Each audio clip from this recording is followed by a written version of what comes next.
और सीधे आपको ले होता है दिल्ली, जहां पर कांग्रेस की प्रेस कॉन्फ्रेंस हो रही। पवन खेड़ा क्या कुछ कह रहे सुन लेते हैं। मिला, तनख्वाह नहीं थी, ये सेवानिवृत्ति के पश्चात जो उनको पैसा देना था वो था। अब मैं अपने साथियों से कहूंगा कि वो टेबल खोलें, क्योंकि वो टेबल बहुत कुछ बताता है।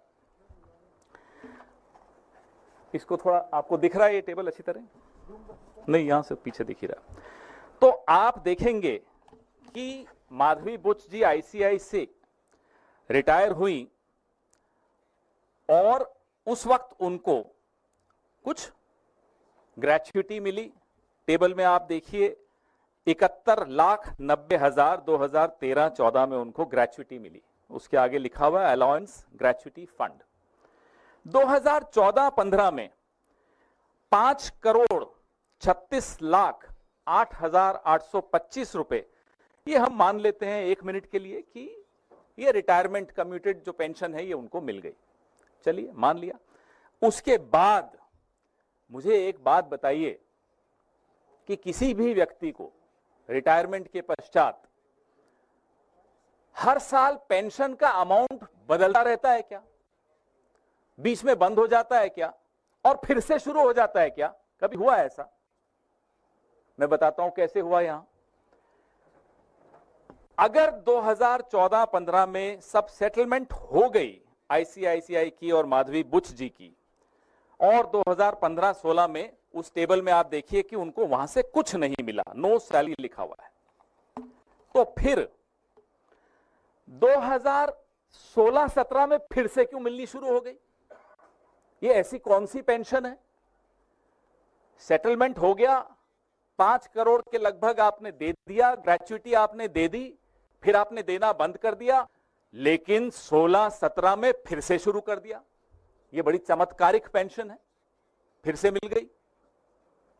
ना केवल इतना, अब मैं आपको इस टेबल पे फिर से देखने को कहूंगा। इस टेबल में आपको 2007 से लेकर और 2013-14 जब तक वो आईसीआईसीआई में थी उनकी तनख्वाह दिखाता हूं।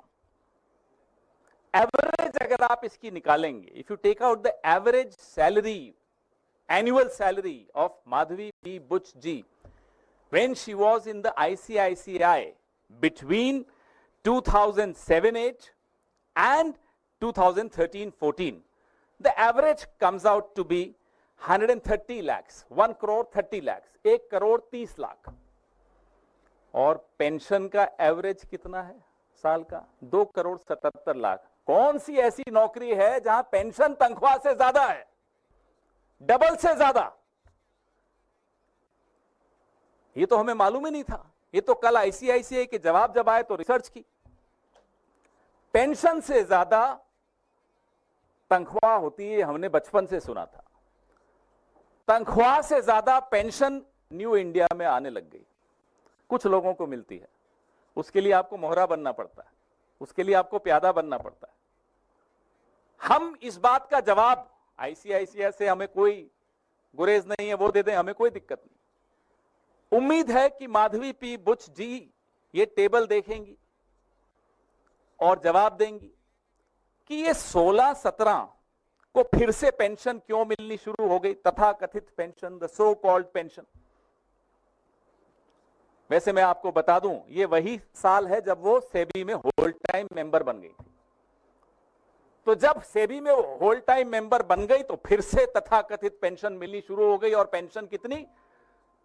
2 करोड़ 77 लाख औसत एवरी ईयर। तनख्वाह कितनी थी? मैं फिर से दोहराता हूं, 1 करोड़ 30 लाख सालाना औसत तनख्वाह 2007-8 से लेकर और 2014-15 तक। ऐसी नौकरी हम सबको भी मिलनी चाहिए जहां पेंशन तनख्वाह से ज्यादा हो। अब उन्होंने दूसरा मुद्दा आईसीआईसीआई ने जवाब दिया ईसॉप्स का। ये बड़ा महत्वपूर्ण मुद्दा है। जो एम्प्लॉइज स्टॉक ऑप्शन है, आईसीआईसीआई कहता है कि हमारे एम्प्लॉइज इंक्लूडिंग रिटायर्ड एम्प्लॉइज के पास एक चॉइस होती है एक्सरसाइज करने की अपना ईसॉप 10 साल वेस्टिंग के बाद तक। ये आईसीआईसीआई ने कल अपने जवाब में कहा। अब मैं आपका ध्यान आकर्षित करता हूं जो उनकी ईसॉप पॉलिसी यूएस की, जैसे हमारे यहां सेबी होता है, यूएस में एसईसी होता है, अमेरिका की एसईसी की वेबसाइट पे आईसीआईसीआई ने जो अपनी ईसॉप की पॉलिसी डाली है वो तो कुछ और कहती है, हिंदुस्तान की वेबसाइट पे डाली नहीं। ये एक और सवाल है, आपने अपनी ईसॉप की पॉलिसी पारदर्शी तरीके से हिंदुस्तान की वेबसाइट पे क्यों नहीं डाली?